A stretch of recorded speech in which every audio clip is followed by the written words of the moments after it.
Udah, sini. Ya, kenalan dulu, mungkin ada penonton yang belum kenal. Udah kenal semua lu sih ya. Aduh. Kalau belum kenal lihat aja IG Matik ya. Iya, ada Nah. tuh. Cuman di bawah-bawah sih.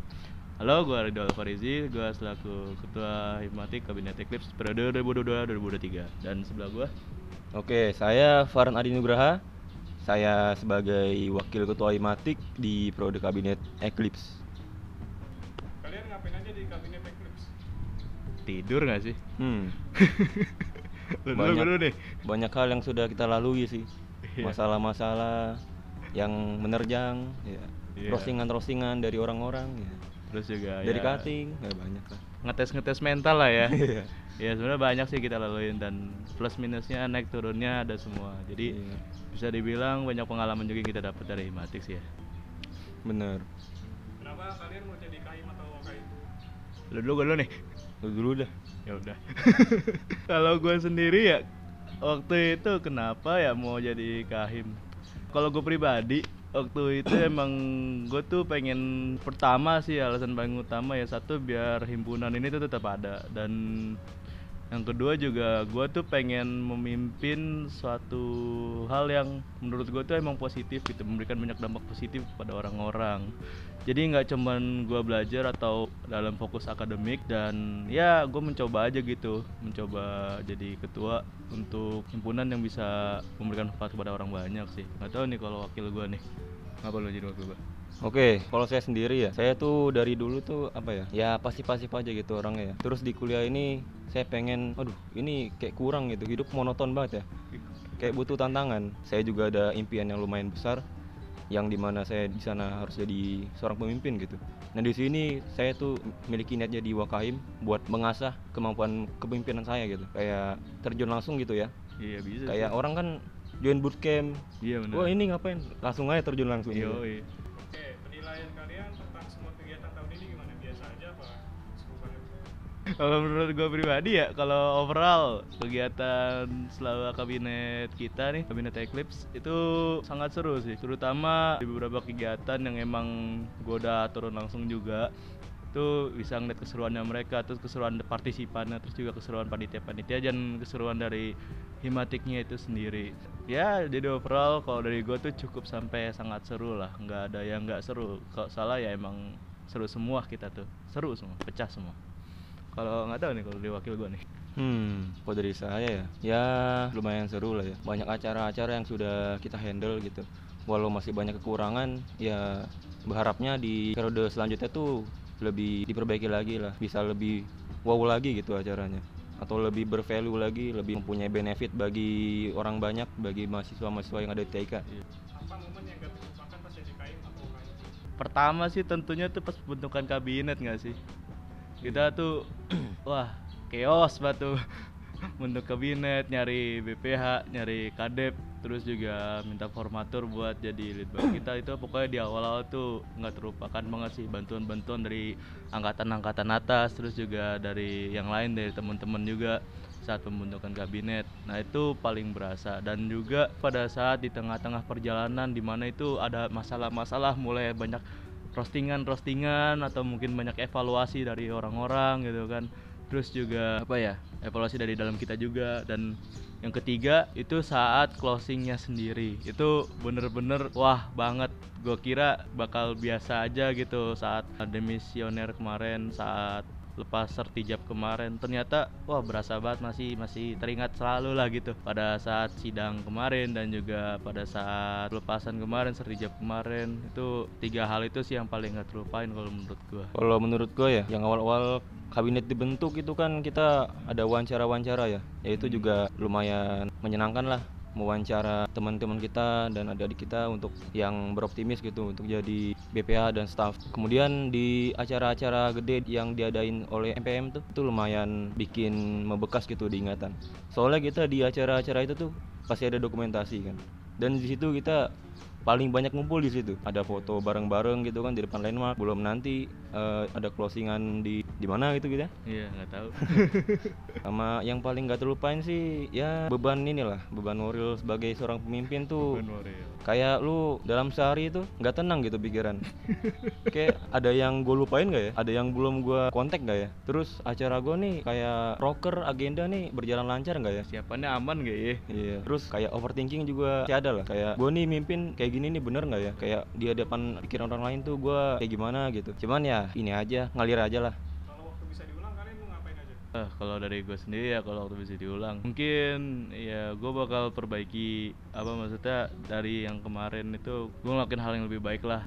Saat mungkin gue memimpin atau mungkin saat gue bersosialisasi dan saat gue nyari ide atau segala macamnya, berpikir gitu-gitu. Pokoknya gue bakal ngelakuin hal yang lebih baik daripada yang kemarin kalau seandainya mau waktu bisa diulang. Dan bukan berarti gue kemarin nggak ngelakuin yang nggak baik ya. Untuk kemarin itu gue rasa gue sudah melakukan hal yang cukup baik. Namun kalau seandainya waktu bisa diulang, gue akan melakukan hal itu lebih baik lagi dan lebih improve lagi daripada yang kemarin. Kalau saya ya, kalau waktu bisa diulang, mungkin saya pengen ini sih memperbaiki komunikasi antar BPH sama staff gitu. Soalnya BPH sama staff ini antar departemen aja kadang nggak kenal gitu kan. Terus ada beberapa yang tidak terlalu aktif itu, ya saya kalau bisa diulang saya pengen ngeris gitu, kayak komunikasi ke orangnya, kenapa sih gitu, ada masalah apa gitu. Kalau emang ada masalah ya udah gitu cerita, biar bisa kita bantu gitu kan. Gitu sih.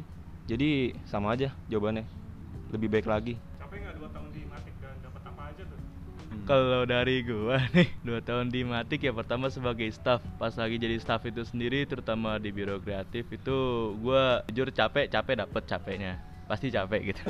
Yang namanya jadi staff yang dapat beban kerja dari BPH dan membantu juga, terus habis itu juga ngebantu yang lain-lain juga, itu capek dapet. Tapi pengalamannya itu nggak jauh gitu loh, nggak lepas gitu, tetap dapat juga pengalamannya dapat, skillnya juga menambah, kayak mungkin skill editing, skill design segala macem itu, terutama semuanya itu diajarin juga sama BPH-nya. Jadi benar-benar ya meskipun dapat capeknya juga, tapi skill, pengalaman, relasi semua itu dapat. Itu pada saat tahun pertama. Dan tahun kedua sendiri itu tentu gak kalah capek dengan yang tahun pertama. Meskipun hanya sebagai pemimpin, itu kita juga tetap gak capek loh. Jadi kayak gak cuman nyuruh, gak cuman minta tolong, gak cuman nasihatin, gak cuman apa, tapi kita juga harus menjaga relasi satu keluarga kita gitu. Semuanya kita jaga relasinya. Terus habis itu juga relasi ke jurusan lain, ke atasnya juga, itu juga harus kita jaga. Nah itu melalui siapa? Melalui si pemimpin itu sendiri. Jadi untuk overall 2 tahun itu sendiri ya capeknya ada, pengalamannya ada, relasinya ada, skillnya dapet.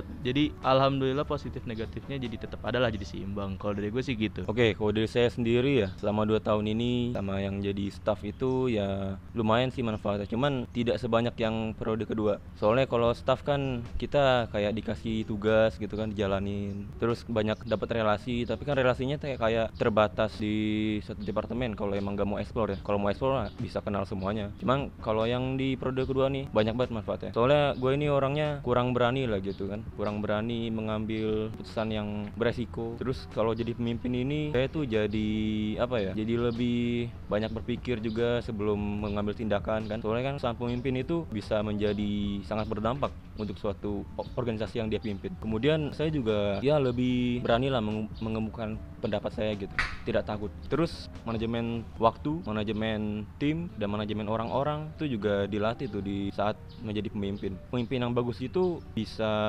mengayomi dan membuat orang nyaman bersamanya. Kalau dikasih kesempatan buat mimpin Matik lagi mau nggak? Sumpah, kalau gue pribadi ya, kalau masalah mimpin terjun langsung tuh mungkin kalau untuk saat ini, terutama lebih tepatnya saat ini ya, dan kedepannya itu mungkin enggak dulu ya.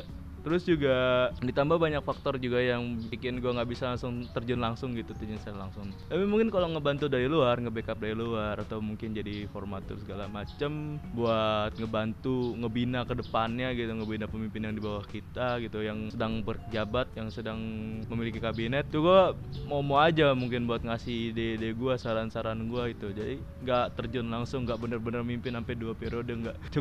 Cukup dia aja yang 2 periode, kita jangan. Kalau dari gue sih gitu. Jadi paling gue bantunya dari luar aja, nggak mau bantu secara direct langsung lah gitu paling. Kalau periode WKM sih enggak ya. udah cukup gitu. Saya mau ngasih kesempatan ke adik-adik kita nih buat memimpin. Siapa tahu bisa mereka tuh pemikirannya lebih bagus lagi atau lebih wow lagi gitu. Siapa tahu di periode mereka tuh Himatik bisa lebih berkembang lagi. Kemudian kalau bisa membantu gitu, saya masih mau sih. Misal jadi BPH di suatu departemen, Atau biro mungkin. iya, atau biro itu masih bisa sih tahun lagi. Buat bantu dikit lah ya, biar membantu adik-adik kita supaya mereka lebih enak gitu buat dapat informasi dari orang yang punya pengalaman di periode sebelumnya. Ke depan kalian mau ngapain habis di Himatan? Kalau gua pribadi dari Himatik ya, kedepannya ya udah pasti itu sudah saatnya gue untuk lebih fokus lagi ke karir untuk masa depan gue pribadi ya, dan juga untuk membantu keluarga gue, membantu orang tua gue untuk ngurus keluarga juga, yang mana kan secara tanggung jawab juga kan tanggung jawab gue masih nggak bakal berhenti ya cuman di Himatik doang, jadi tanggung jawab gue tuh lumayan banyak juga di keluarga, di untuk pribadi juga. Jadi kedepannya paling ya gue fokus untuk menambah skill, menambah relasi tapi di luar, dan juga untuk meningkatkan juga potensi dan karir gue, yang gunanya tuh untuk mendongkrak keluarga juga, membantu keluarga gue juga, membantu orang tua gue juga, dan juga membantu diri gue serta saudara-saudara gue yang memang nanti bakal butuh bantuan gue juga. Kalau saya sendiri sih pastinya bakal perbanyak kegiatan-kegiatan yang bakal menambah skill saya lagi tuh, kayak mempertajam skill saya untuk mempersiapkan karir saya ke depannya. Soalnya kita kan ini cowok ya, kita tuh harus berjuang, harus kerja keras gitu. Kerja kerasnya apa? Kalau sebagai mahasiswa ya belajar, mempelajari sesuatu yang baru, mempelajari banyak hal sampai nanti ketika ilmu kita lumayan banyak gitu ya. Tapi kalau udah banyak sih masih tetap belajar. Soalnya kita hidup itu selalu belajar. Sampai lu mati juga harus belajar. Ketika jadi orang tua juga harus belajar. Parenting gitu kan. Ya intinya mah lebih fokus menjadi mahasiswa gitu lah, mahasiswa yang memenuhi tanggung jawabnya. Dan saya juga pengen ini sih, memperbanyak relasi ke komunitas-komunitas kayak developer Indonesia gitu. Ada pesan buat BPH dan staff? Oke, kalau buat BPH dan staf kabinet kita ya, kabinet Eclipse BPH dulu deh. Kalau dari gua pesan buat BPH, pertama sih gue pengen ngucapin makasih banget buat BPH gua. Meskipun ada perbedaan ya antara Kadip, Kabir, BPH itu beda tapi gua jadiin satu, mereka itu BPH gua. Tuh karena apa? Karena mereka tuh karena kalian lebih tepatnya, karena kalian tuh udah mau meluangkan waktu kalian, meluangkan tenaga kalian, mengeluarkan bahkan mungkin material kalian untuk kita gitu loh, untuk kita juga gitu, untuk Himatik. Dan juga gue mau minta maaf juga buat kalian kalau emang selama mungkin di periode kita ini ada banyak kurang atau mungkin ada banyak kesalahan, terutama juga dari diri gue pribadi gitu. Dan ya gue mau berpesan kalau misalnya kalian masih mau turun lagi gitu, mungkin jadi litbang buat adik-adik kita gitu loh, buat ngebina secara langsung. Atau kalau emang kalian mungkin gak bisa langsung terjun juga seperti mungkin kayak gue, itu kalian bisa lah gitu, jangan lost kontak ke adik-adik kita gitu loh, karena ya adik-adik kita kan juga butuh kalian gitu, masih butuh kalian sebagai kakak, sebagai abang gitu kan. Jadi intinya kalian jangan sampai lost kontak sama adik-adik kita. Dan kalau buat staff, buat adik-adik gue ya sama seperti buat BPH, gue mau ngucapin terima kasih buat kalian staff-staff gue gitu, yang mana udah mau bantu BPH-nya buat ngerjain tupoksinya, tugas pokok dan fungsinya itu, biar BPH-nya itu makin mudah lagi untuk kerjanya. Terus juga makasih juga dong ngulangin waktu, tenaga, dan bahkan sampai materialnya. Terus juga ya mohon maaf juga kalau memang selama kabinet gue ini, kabinet periode kita ini itu banyak kekurangan, dan terutama dari diri gue juga banyak kesalahan. Dan ya pesan gue berharap staff kita, kalian, staff gue itu selanjutnya akan jadi BPH dan bisa membantu kahim-wakahim selanjutnya gitu loh. Jangan sampai kahim-wakahim selanjutnya itu kalian tinggal, jangan sampai kahim-wakahim selanjutnya itu kalian cuekin gitu loh. Terus juga ya sama jangan putus kontak lah sama BPH kalian yang sebelumnya, jangan putus kontak lah sama atasnya BPH kalian juga, kan pasti kan kalian dikasih kenalan juga. Karena kalau sampai putus kontak itu perih cuy, maksudnya kayak gimana sih, tahu-tahu hilang gitu kan, padahal nggak ada masalah apa-apa. Ya mungkin adalah secara pribadi, tapi lebih baik dikomunikasikan lah, diomongin aja nggak apa-apa gitu loh. Jadi kalian jangan sampai putus kontak juga. Mungkin dari gue itu.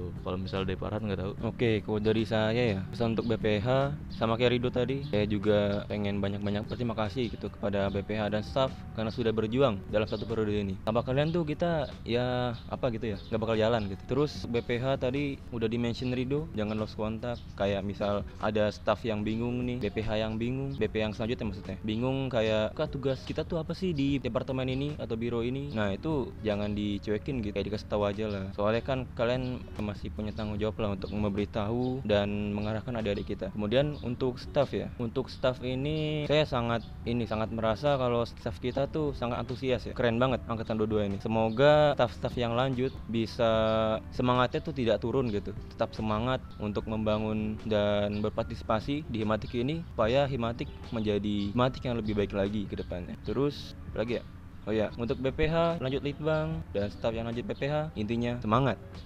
Oke. Mau cut dulu. Jadi IKN itu Disuruh ngomong cut malah IKN. Jadi masih kain.